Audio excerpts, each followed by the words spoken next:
Good evening, ladies and gentlemen, and welcome to the WGLNA. I'm Joshua Gray, joined as always by Randall Holcomb, and tonight we're going to find out who will be the last team to join us in the Gold League for Season 5. Yesterday we saw a lot of shutouts, though, from these teams. Yeah, we saw insane just differences in skill. A few matches we have seen in the qualifiers have been rather close, and because of that, incredibly entertaining and insightful.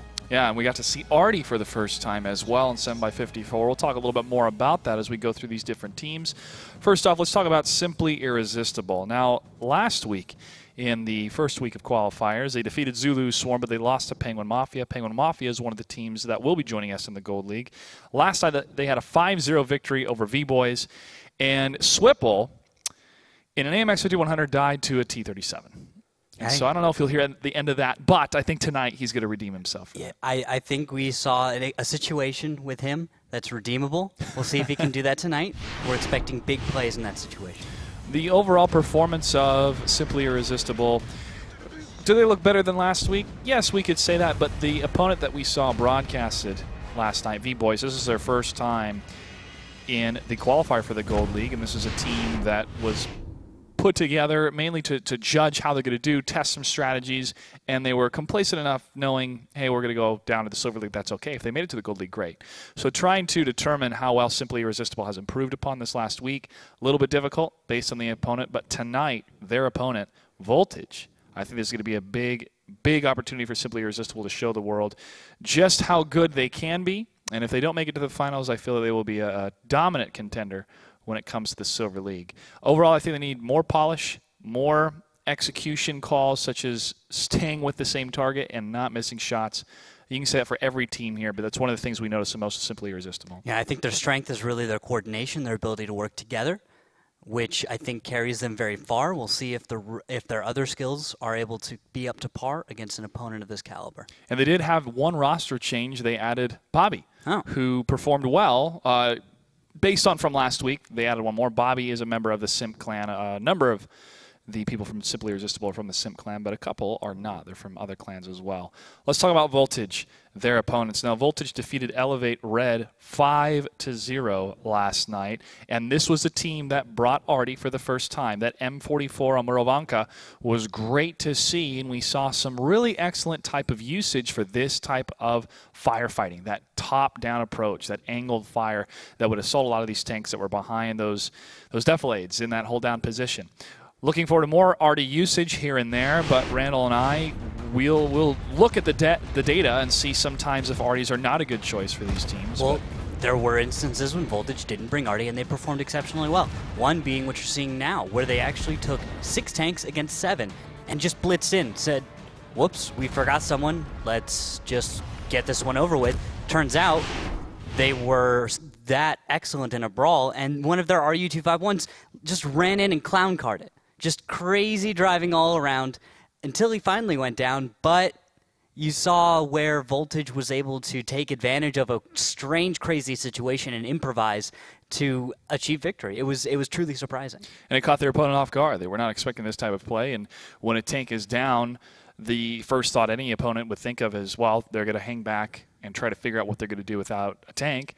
That wasn't the case. There was no real time of stratagem. They went full force with that blitz, caught them off guard. So well done to Voltage, but I don't know if that's going to work against their opponent tonight against Simply Irresistible. Now, Voltage is a team that has been made up of CYA and LPG, which were both in the Bronze League last season, so they've had experience playing in the WGLNA. That experience has shown so far, but they're in the same boat compared to their opponent tonight, where their opponents were not as good as the teams that we see tonight. So this is another chance for a team like Voltage to really prove what they're made of in tonight's semifinals and possibly the finals. Next up is the Doge Squad. My favorite team of this lineup that's not for anything aside from the awesome soundboard that they made for us. They're just silly, fun people to watch and just think about the interactions going on in their comms. I wish I could get to listen to them during the matches, but I can't manage all of that while I'm trying to just figure out what they're doing. It's a little dream, but they pull off some beautiful moves. Their understanding of all of these maps and the new format is more than sufficient I'd say, to get into the Gold League. I think they're going to do well tonight. This is the real test, though, if they can, against this opponent. Looking at their track history so far, they've been with us in many qualifiers. Well, a couple qualifiers in the past. They defeated Warriors of Honor. They lost to Simple Tankers last week. In Qualifier 2, they were able to defeat the replacements 5-0 last night. And the thing that's important about their win yesterday is that they won by 3 attacks. Now, a lot of these teams have been winning in a mix of not just, oh, they always defend correctly and then they have a lucky attack, but they won from the 3 attacks and 2 defenses. Astropuck in the Tiger 1 behind the fountain on Himmelsdorf was a perfect engagement, and I mean that, perfect, pristine, 100% engagement on that map. Yeah, that's showing that they have the ability to not only have a comprehensive strategy from their standpoint, but understand their opponent's best responses to that, and then enact some kind of strategy to counter that, which just shows that they're capable of multiple levels of strategy and execution. And also the Artie usage of COD, 2.4 thousand damage on steps. And that was the first map that I kept mentioning. This, the type of play that Artie will bring to these teams in 7x54, I see steps as one of those maps that it's the best time to bring Artie. It was very effective for them, but their opponents, the replacements, the second time around the Artie was used, they got behind in the M41 Bulldogs and were able to destroy it. Yeah, they understood the correct strategy and the correct response to artillery. I think teams are going to be able to use it for a little while, and then we're going to see teams learn how to counter that out. Their opponents will be Get Flanked, who in qualifier number 1 lost to Simple Tankers in a very close series. It went 4-5. And they were able to win a lot of the brawls against Simple Tankers, but eventually Simple Tankers adapted and knew we have to win the long-range firefight and then push in when we have the advantage. They had a 5-3 victory over Unpleasant Sensation, and they were ahead with those 4 victories until Unsen started to divide and overmatch a lot of the positions here that Get Flanked would find themselves in, or they would bait Get Flanked into moving into positions and taking fire from a distance, especially on Prokhorovka. Yeah, I think that in that instance, Unsen started making changes, and we saw Get Flanked maybe getting a little bit too comfortable. Maybe is that we'll have to see what their own judgment is on how they took that match and grew from it, but it could have been they thought they didn't adapt well, they got lazy in their own minds because they were doing quite so well and maybe they got overconfident, or it could have just been a comprehensive opponent and that's about what should have happened. I think they weren't playing as well as they could have been, though, and I think we'll see better play tonight against an opponent which is going to demand more from them. And that's that getting tilted that we talked about last night that can really show the maturity of a team. Do they have what it takes to make it into the Gold League if something goes wrong on a map? What type of adjustments will they make? Do they know what to do when they're down a tank? And that would happen a couple times in a number of battles that we saw yesterday, especially on Prokhorovka, where they would lose the tank first and they're trying to figure out, okay, well, what do we do now? We're behind. And you have to have those type of crisis management skills in order to make it through the Gold League and to become a champion. Well, those are the teams that we're going to see tonight, folks, in the semifinals and the finals. At the end of tonight, we'll know the 16 teams that will be playing in the Gold League. Thanks for watching our pregame show. Our first matchup is going to begin after this. Stay tuned.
Welcome back, ladies and gentlemen, to the WGLNA. I'm Joshua Gray, as always, joined by my battle buddy, Randall Holcomb. As a reminder, please follow us on Twitter at WGLNA, Facebook.com/WGLNA. Hit that like page, and also use that hashtag for us to find your tweets and put them up on the broadcast.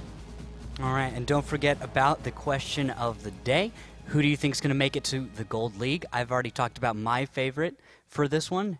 Do you have a favorite thus far? Are you still? I want to see how far Voltage can go. I don't necessarily want to pick a team, but they're a team that has surprised me with that already usage, and I want to see how other teams are going to have to deal with that type of play. Also, a lot of people would like to compete in the Gold League, but unfortunately, signups have ended for this season, but you have a chance to compete in the Silver or the Bronze League. You can sign up starting December 1st until December 6th. There's more information on the World of Tanks website, but here's a breakdown of how the WGLNA works. The Silver League and the Bronze League both have awesome prizes for those that are able to win. You'll see the prize pool of over 2 million gold for Silver League and over 1 million gold for the Bronze League. Also right here, the Type 59 is one of the rewards in the Silver League. You can also maybe get a lower KV5 if you've already got your Type 59. I like that they've given everyone options because I have a Type 59, but I could do with a low. I could use a low. Everybody could use a low in their garage. Also, betting is open now at the beginning of every single battle. Make sure to place your bets. We're going to be giving away another Jinx code for $50 for one of the top performers. What do we have for rosters? Any changes or surprises? I recognize a lot of the roster from Simply Irresistible, so I know what to expect, but Voltage still has players who I am waiting to surprise me in a big way. Countdown has begun for the first battle tonight in the first match. It will take place on Prokhorovka between Voltage and Simply Irresistible. Randall, what do we have for tanks? For tanks, it looks like Voltage will bring a T69, 4 1390s, an RU251, and a VK28-1. I like that tank choice. We'll see how it performs. Simply Irresistible has brought 2 Pershings, a T69, 1390, RU251, and 2 M41 Walker Bulldogs. A little heavier for Simply Irresistible, where you've got a lot of burst and mobility from Voltage. It's 2 different styles that I expect to clash, and I'm looking forward to something interesting. I want to see if SI can get the distance and slow this one down. Voltage needs to speed up the match and begin a real fight and just take that advantage. They need an early fight where they can take out a few tier 8s.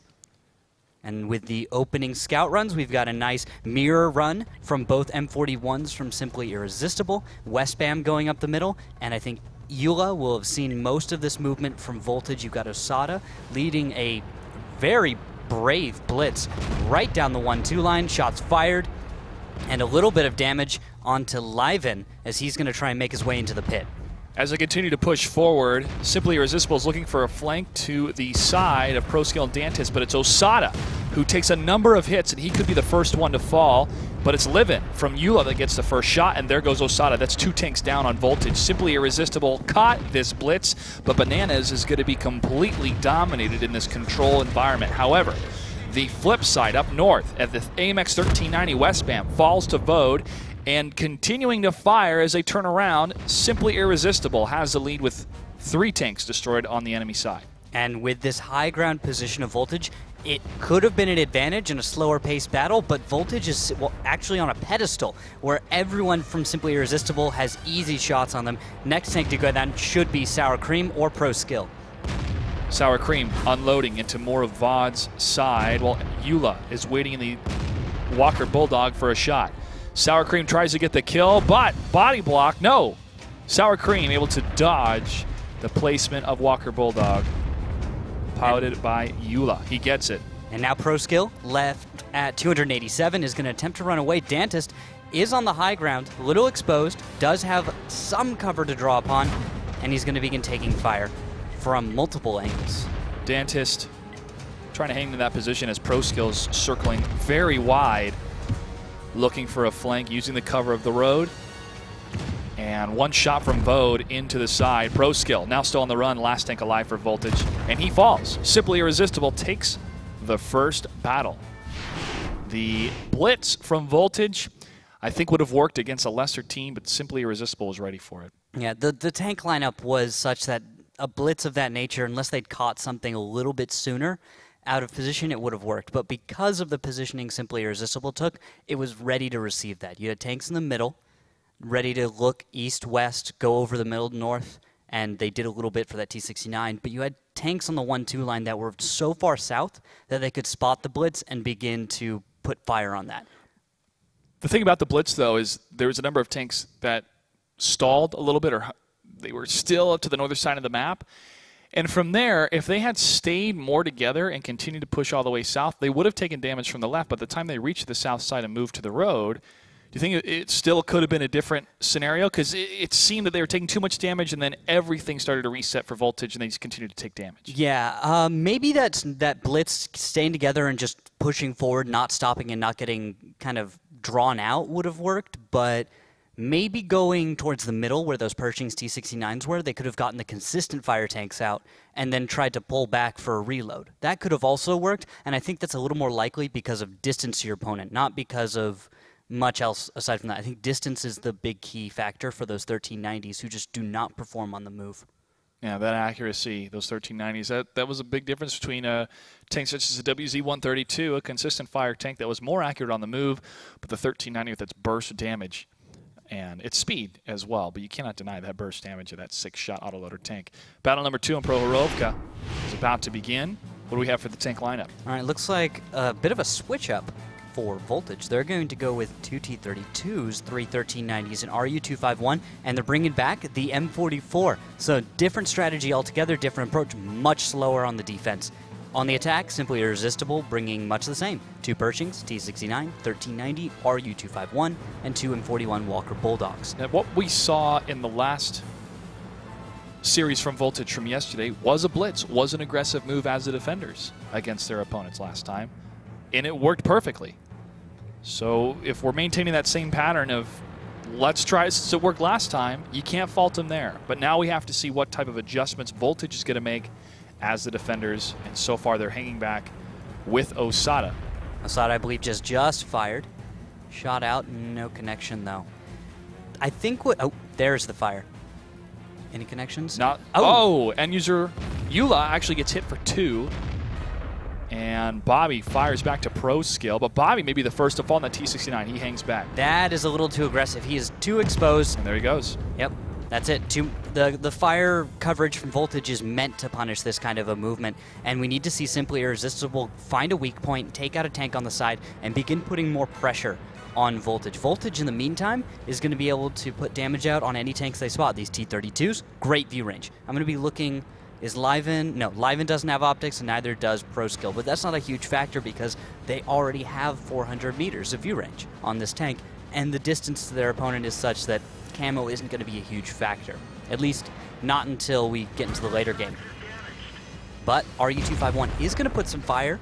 Little cross shots here. Artie has just fired a shell. Missed a shot. It was a little bit over, but the big conglomerate of tanks from Simply Irresistible, it was close enough to scare them a little bit here as they're going to move a little bit closer to the hillside, scouting a little bit as Vode on the move continually. Pro Skill's going to fire back. Looking at the position of the other tanks that are over more to the south, you'll see the long-range fire coming from Bananas and Pride.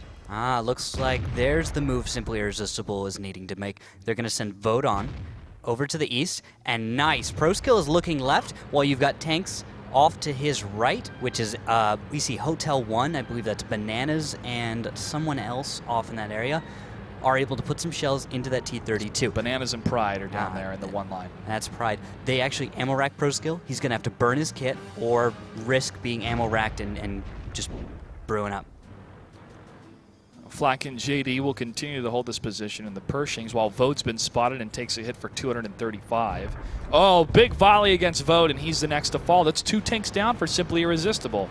Voltage has the lead in tanks. Pro Skill is at less than 50% health, but the rest of the tankers on Voltage are completely fine. Yeah. We've got a situation where Voltage can now attempt to do something similar to what they did last match, which was run straight down the 1-2 line and start a fight.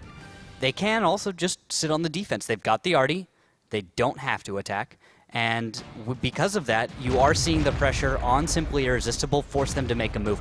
This is it, putting Pershings into the pit, taking damage for it, and there's a blitz right down the 1-2 line. This is going to be dicey for Simply Irresistible. Flack is able to dodge the Artie shot, but takes a hit to his left side for 251 damage. JD is low, and these Pershings are crossing the streams, you could say, of trying to figure out which way to shoot. Livin is hit for 20, barely any damage. Pro Skill dances up, gets the shot against JD, and falls back. That's another tank down for Simply Irresistible.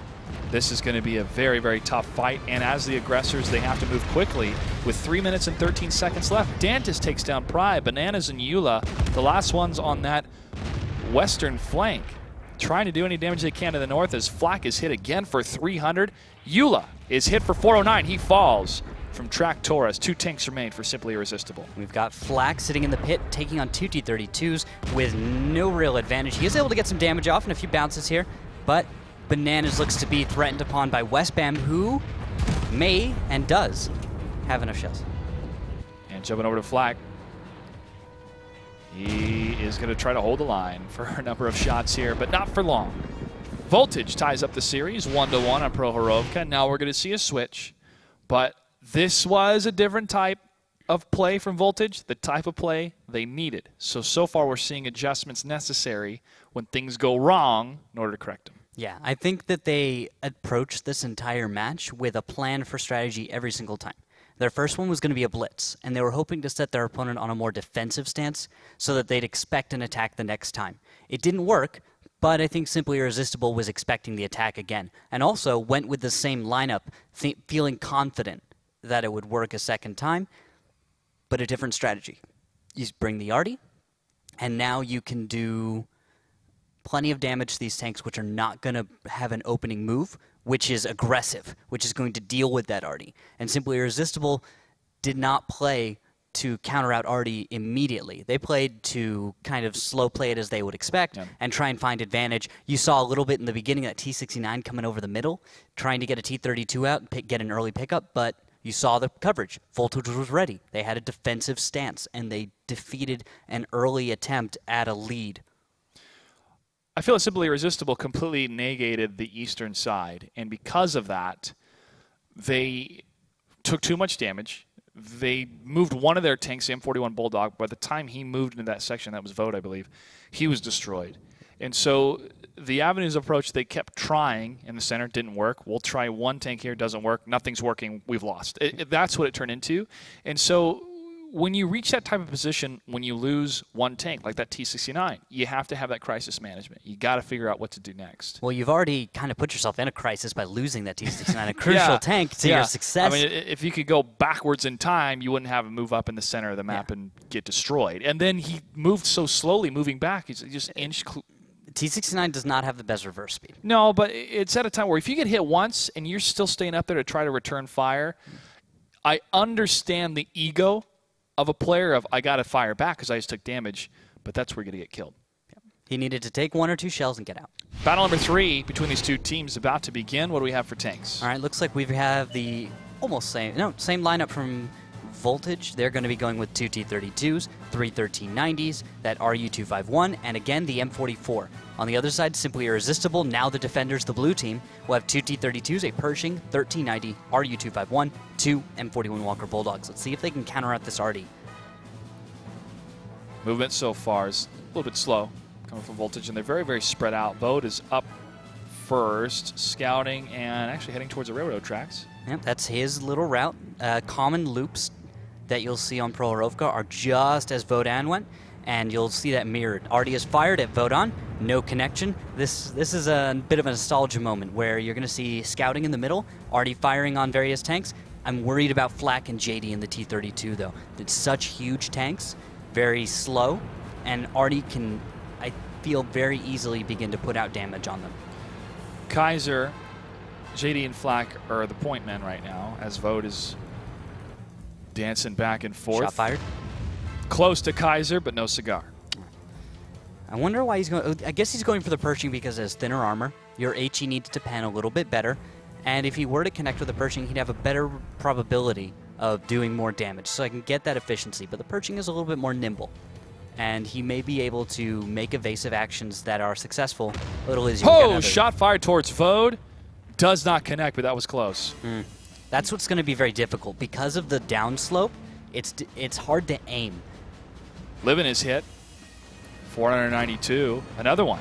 He's have to fall back in that T-32. Wow, that's a nice crossfire from Bobby, Bananas, and Pride from the east and from the west. Good coverage, and unfortunately, because Artie is not making any huge connections yet, you're looking at Voltage not as efficient with their time as they need to be. They need to be getting the damage and softening their opponents so they can begin their attack.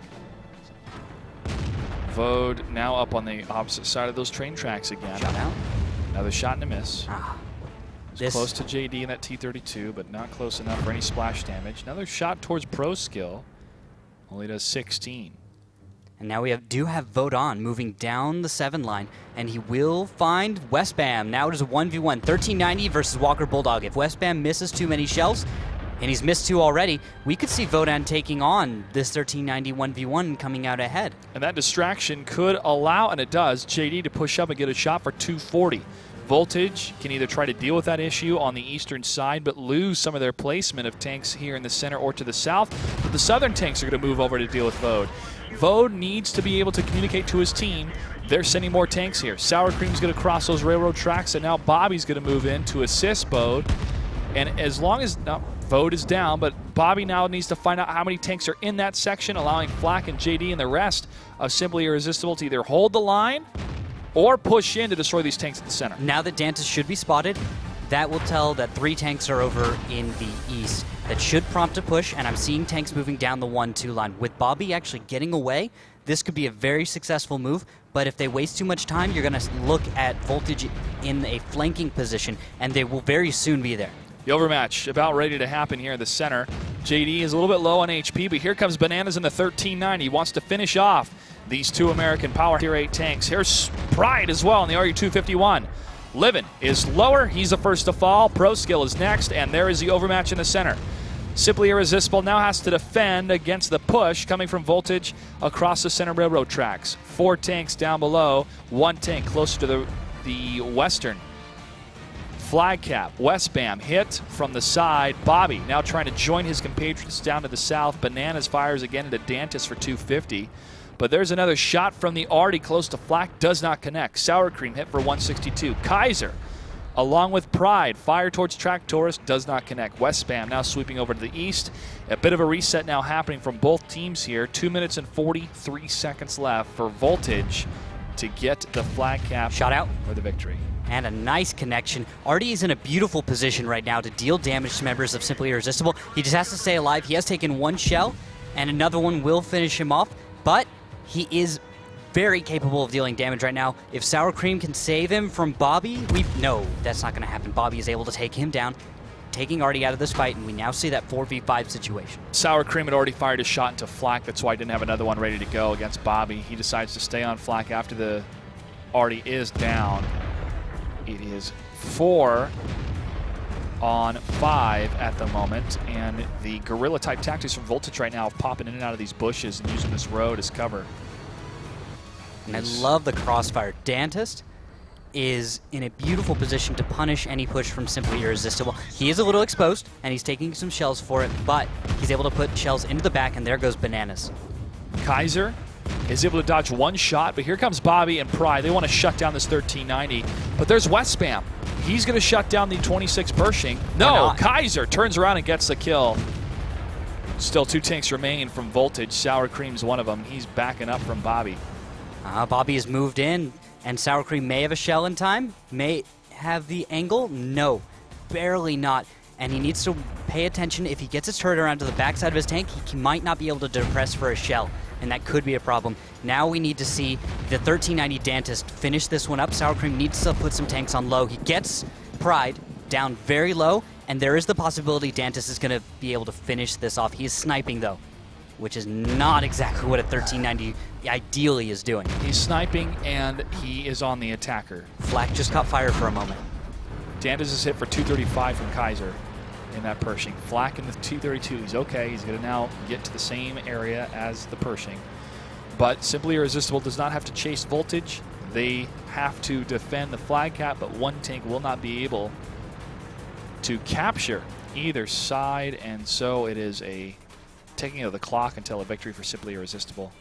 28 seconds. They're going to look for the kill, but I wouldn't get too aggressive. We've got Bobby making probably the right choice and heading off to the southeast, the least likely position for Dantis to head in, which he'll also be cutting off his potential escape, which if he does get taken down the southeast, not a big deal. They can't get to the other side of the map. So we see this split. Pride going very northwest, but they found Dantis. And Dantis falls. Simply Irresistible puts another point on the board, 2-1 against Voltage.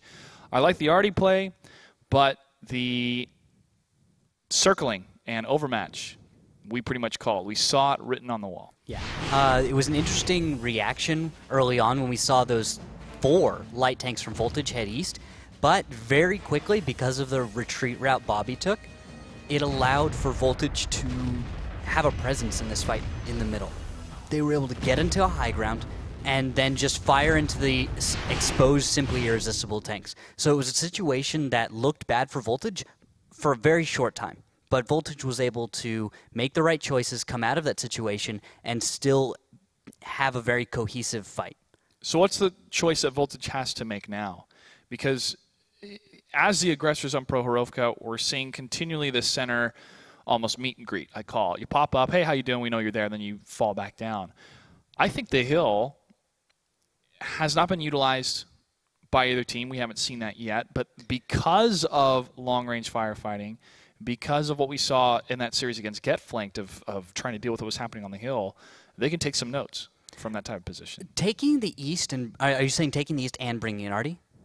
I don't know. That's the tough part about it, because that arty can be so exposed on that hill by one of those 41 Bulldogs getting behind enemy lines. And guess what? Free kill, unless he can go into TD mode and destroy it. You can put him in some safe positions, but you'd sacrifice a lot of really strong angles that the arty could utilize. That's the trade-off, and we'll see if they make that choice, if they bring that arty again, and if they go east. Let's go ahead and check out the tank lineup, Randall. What do we have? All right, we have 2 T-32s, 3 1390s, RU-251, and an M44 for Voltage. They're trusting that artillery piece to continue to do damage and carry them through this. Simply Irresistible, 2 T-32s, a Pershing, 1390, RU-251, 2 M41 Walker Bulldogs.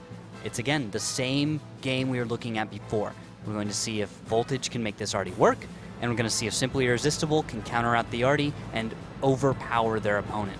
And with that line that I'm seeing out of Simply Irresistible right now, is that could be a blitz, just right up and over. Vote is going to be able to lead at first, and we're seeing more tanks congregating towards a railroad track crossroads at the center of the map, but no full-on push yet. The T-32 is probably going to get in place if any type of blitz did occur. Shot fired? Did land, but it did not hit. It was close between the two T-32s. Oh, they're such a beautiful set of Landed targets, right though. in this section here. Oh. Yeah, they are great targets. They definitely are big. Well, here comes Vode.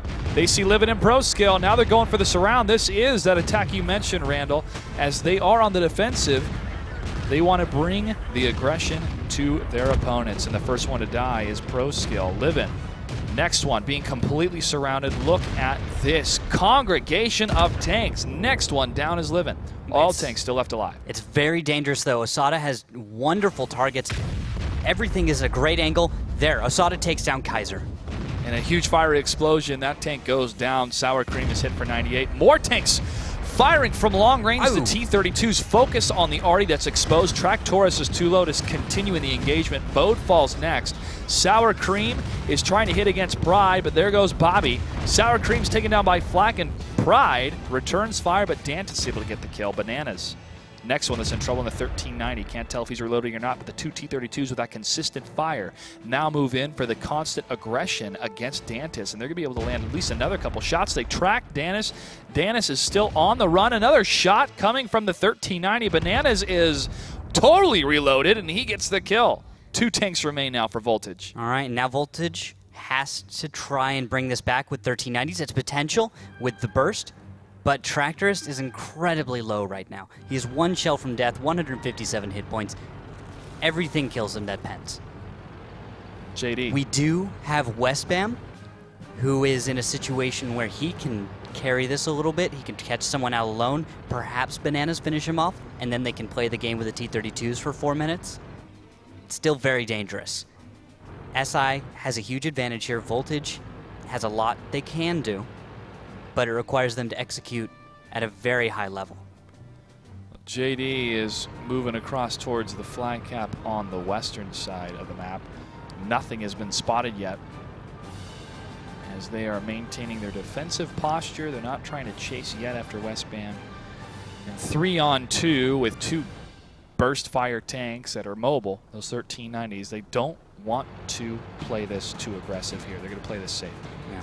Tractorist takes a bit of a risky move, in my opinion, although I think he has good intel on where his opponent is, and he's going to go passive in a bush, overwatching the position currently held by Flak, JD, and Bananas. If he can stay there, passive, we could see Westbam bring in some sniper fire, but I'm wondering if he's able to get an angle. The defilade that SI is in right now could be protecting them from his position.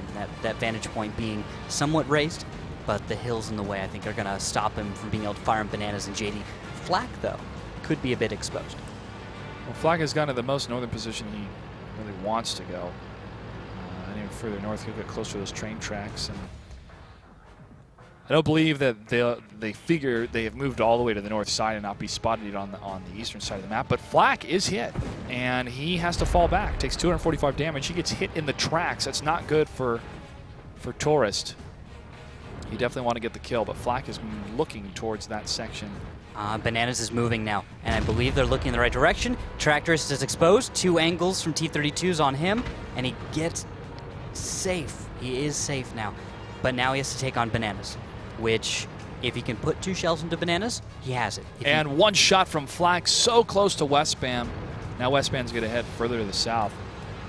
That was too close for comfort for Westbam.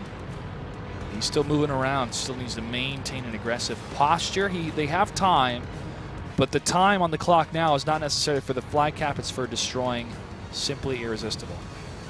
The amount of damage Voltage has right now is enough to kill both T-32s, but they need 1 more reload, I think.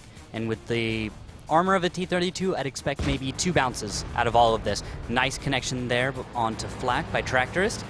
Looks like, I can't tell if it's blind fire or not. That's what's about it. I cannot tell if that's blind fire. There's so many bushes in the way, and they know where the T-32 was and should be. We'll have to see. Tractorist is now moving around on his reload, I assume. Minute 37 seconds left. He has time for 1 more good clip. Oh, Westbam able to dodge another shot from the T-32. Bananas is going to pop up. He will see Westbam. He has a clear shot. Westbam firing towards the T-32, gets a hit for 299. He fires back towards Bananas, but now he is getting co-cocked by JD on the other side. Shot right over, and there he comes. 2-1 now. Tractor's last one left alive here as JD's going to push a little bit to the south, cover the last known position of the 1390. This is a 99% chance of failure situation for Tractorist.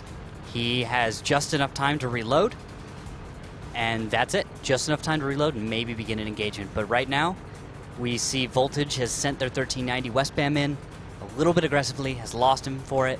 T-32's responding appropriately, and they were not able to get the damage they wanted. It seems to kind of be the theme of Voltage. They just can't get the damage they want. And it isn't necessarily because they're making wrong moves. They're just not making maybe good enough moves, if you catch my drift on that one. Sure. They're making the right moves in a broad sense, but unfortunately, their opponent's playing too well for that to simply work. They need to hit that next level. They need to kind of metagame it a little bit, get in their opponent's head. Well, Simply Irresistible had a great opening. They really did. With that move and that surround, that overmatch, it wasn't the complacent type style. It wasn't a complacent type style of, oh, hey, let's sit in this one position. Let's continue to scout. Let's send our tanks in the center. Let's do the loop-de-loops, the constant pattern. Let's play this straight. Let's play this the same way everybody plays it. This is where it went different. Yes, Simply Irresistible figured it out. They said, okay, they've got an Arnie. Means they got 1 less tank that fires and does incredible DPM. Their Artie, yes, was able to be potent in this, but the overmatch from Simply Irresistible onto those T-32s, which is reminiscent of stuff we've seen in in previous seasons, like Simple Takers. A team, I guess sister team of Simply Irresistible, was able to pull something off like this numerous times, up and over the middle, right into your opponent. You know they're split up. You know they don't have the cover fire for that exact position. You're going to come out ahead. You're going to take damage. You're going to pay for that engagement, but still an advantage for your team, and that's all that matters right then. Get your recovery, move on from that. They kept the T-32s alive, which I think made the late game a complete success for them. Now, the Artie had a bit of a, oh yeah, all these tanks are in one position. He did get the 1 kill against Kaiser. So it wasn't like, oh no, Artie's completely useless in this type of scenario. It's not. But it's the speed. It's the speed of destroying those tanks in the center, and then the T-32 coverage of, oh no, we just lost Kaiser. That's our next target. Long range, T-32s take them out. They do. Now the entire map is open for their team. So within that small window of time of going for the attack and then having the coverage of the T-32s, they didn't all go in. It was those tanks on closer to the railroad tracks, but the 2 T-32s stayed in that position. That type of coverage against an Artie is how you counter that placement. And they're able to just figure out their exact right targets. I'm pretty sure they took out the Artie. I've seen T-69s effective in that position before because autoloaders roll on up and just annihilate a tank, right? T-32s in that position, you saw it worked out. The advantage is there. The fact that they were able to have plenty of hit points later, perfect in a hold down. T-69's also effective there, but it's a trade-off. Well, since we have more of the light tanks as the tier 8s, like the RU-251, the consistent fire from that tank, it's not, oh, we just did all our burst damage, now we have to run away. It's, guess what? I still have more shells, and I'm going to run around and keep harassing you and be this constant thorn in your side, and it's fun to see that. And also from the Walker Bulldog. Battle number 5 will take place on steps. Voltage will be attacking Simply Irresistible will be on the defense. All right, for the lineups, Simply Irresistible will be bringing 2 Pershings, 2 1390s, RU-251, 2 M41 Walker Bulldogs. Voltage, going away from the Artie strat to begin this, is brought 4 1390s. It looks like Hardcore is not connected right now. RU-251, 2 M41 Walker Bulldogs. Well, hopefully Hardcore is going to connect in just a moment. I'm a little worried right there. Sometimes people have connection issues. They get into the game late. They load slowly because they don't have the greatest computer. We'll see. And looks like, yeah, he's still sitting there. Oh, there's some movement. He just loaded in late. Here he goes. I hope that doesn't affect their strategy. That's my worry here. Hardcore, pausing a little bit, wiggling around. I'm not sure what's going on with him. He may be having some computer issues. Hopefully he can recover from that because the match has started and he's in. Looking at the movement from Simply Irresistible, using that Eastern Valley standard procedure for the defensive side. But Bobby now heading a little bit out, about ready to cross that 5 line. No, he's going to head back. And this is an aggressive move from Voltage, going right over the train tracks with 4 tanks. This could be a situation where they're going to attempt to go across the A line and just get into the backfield and go straight for the Pershings. It does look like it's slowing down, and Tractorus has taken himself 240 damage, a perfect average shot for a Pershing. Sour Cream is hit on that northern side, so they're looking at past those railroad tracks. They're also looking further east and further west. Dantis looking from the bushes, scouting a little bit, trying to find who's attacking us, who's hitting us. It must be the Pershings in that hold down position, and this is the type of scenario as an attacker where Artie can really make a difference. But they haven't seen as much success as they want with that Artie. So I think they're going away from it right now so their opponent doesn't get a chance to get too used to it. If your opponent sees Artie match after match after match, right, they're going to be able to reply to that easier because they're going to understand the way that Artie player plays, get into his head, and start messing with him with movements. You shift your tank back and forth if you're attempting to avoid an artillery piece. And as a continual dance of scouting happens at the beginning of the battle, you look at the one tank that is all the way south. That's Vode and that Walker Bulldog. And he could creep and move forward, but he's not going to this junction because he is trying to cover the southern tip of the map, the southern area of the map, to look for any type of audibles, any type of changes, any type of crazy maneuvers coming from Voltage to get behind or attack from the south, or even to pull turrets away from the current placement of Simply Irresistible, and this is what's happening now. All right, look at this. We've got Hardcore and Sour Cream moving south, and they could catch Vodon, who is moving leisurely away from that position. He should get spotted shortly by Sour Cream, and he does. That's it. Shots fired, not a connection, but is anyone from the north going to be able to get on that? Tractorist is moving south, it appears, but I'm not sure if he's going for Vode or... Livin hit for 279 as he tries to cross past the rocks. Nice coverage from the Pershing. Another hit for 269 as he's moving as fast as he can. That's going to open a push coming from Simply Irresistible to cross into No Man's Road and to cut off Voltage. Tractorist is annihilated. Pro Skill's the next one to take some hits, but Sour Cream and Hardcore want to attack Bobby, who is low. Sour Cream now on the defensive, trying to run away. Pro Skill is hit from behind. Bobby is low. Hardcore able to get the kill. All right, that is a good recovery from Voltage, but they need to stop crashing into each other. Vode should go down next. One more shell, he does. Hardcore also going down, and we have a situation where SI might be putting themselves in the low ground, but they are finding themselves ahead right now in the brawl. And Sour Cream is hit for 231. One more shot. He will fall. Bananas gets it. Long-range fire hitting Kaiser. Kaiser able to dodge 2 of those shots. West spamming the Bulldog, moving as quick as he can. Rams into Pry, but does more damage to himself, and he falls. 1 tank left alive. It is Livin. And he's just sitting there on the high ground. Right behind him are some Pershings moving up. There's no real escape for him in this situation. And Voltage has found themselves, I think, in an unfortunate brawl trying to respond. But unfortunately, their opponent, Simply Irresistible, perfect response as well. One battle away is Simply Irresistible from joining us in the finals against the winner of the next series. Nice heads-up play coming from a defensive stance again, overmatching and getting those kills. Yeah, I liked Vodon being in the back, and it turned out that when he attempted his escape route, Simply Irresistible was right there, ready to push up and ready to cover him. Now, Voltage, for a moment, looked as though they could recover, but the cover fire from Simply Irresistible, not even with Pershings, by the way. Pershings are not even in this fight able to come ahead. Just better focus fire, landing all their shots, and it seems like Voltage should have done better in that, but they just weren't able to. I think they just missed a few shots here and there. I'm going to be looking at the post-game stats real quick to see what happened. Pro Skills missing a shot. We've got Sour Cream missing a few. I don't know if we can attribute all of those to in that brawl, but a few of those must have been in the brawl, and that's unfortunate. Dantist bounces 1. We've got Liven.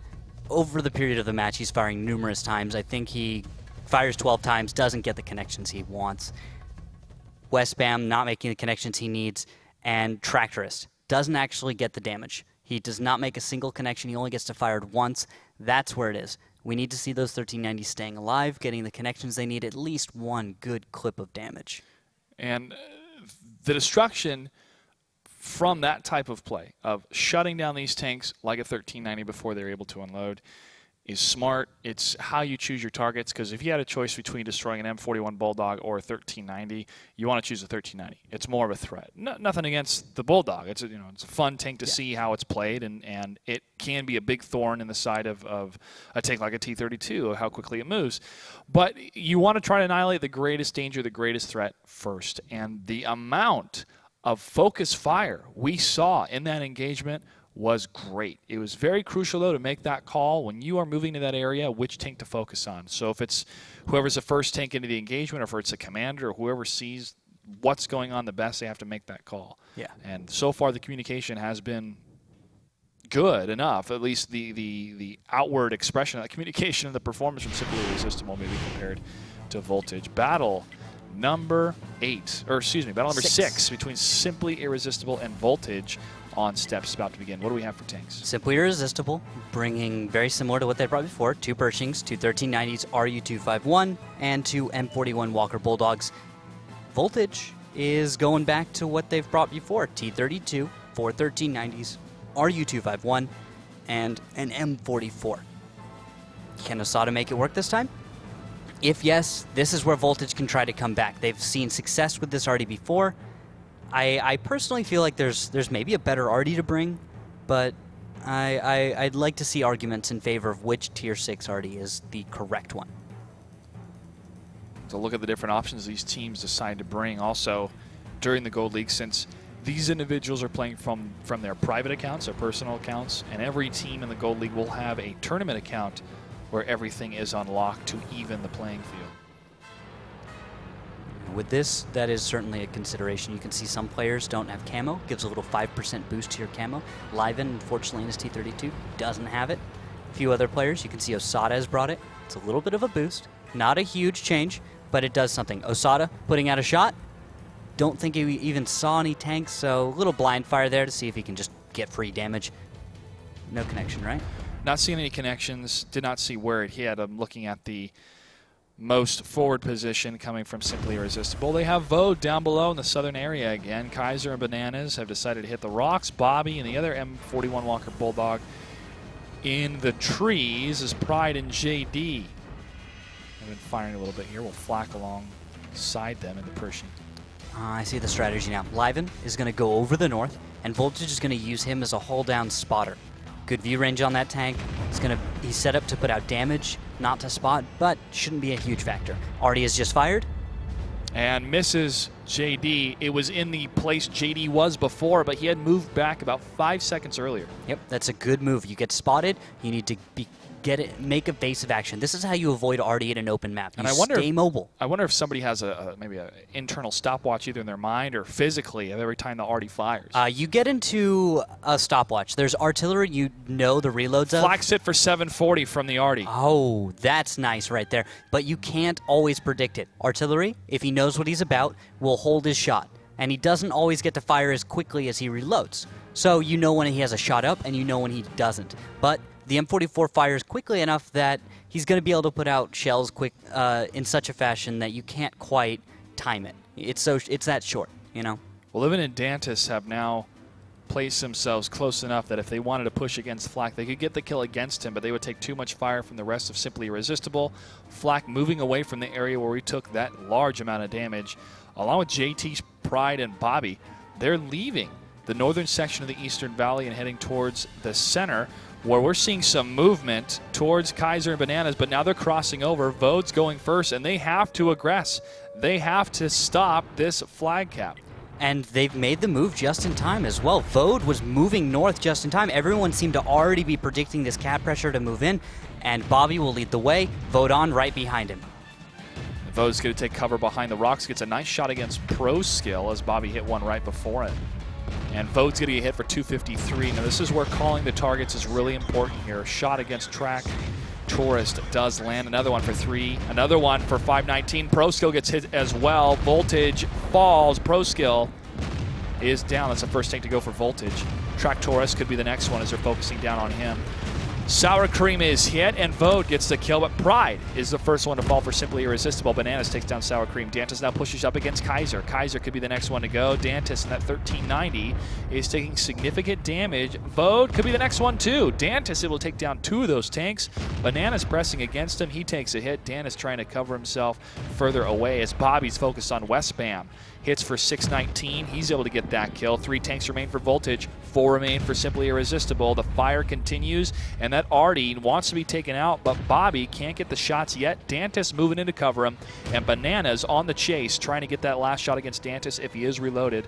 That Walker Bulldog's able to land 1 hit against Dantis, and Bananas could be in trouble if Osada gets this shot.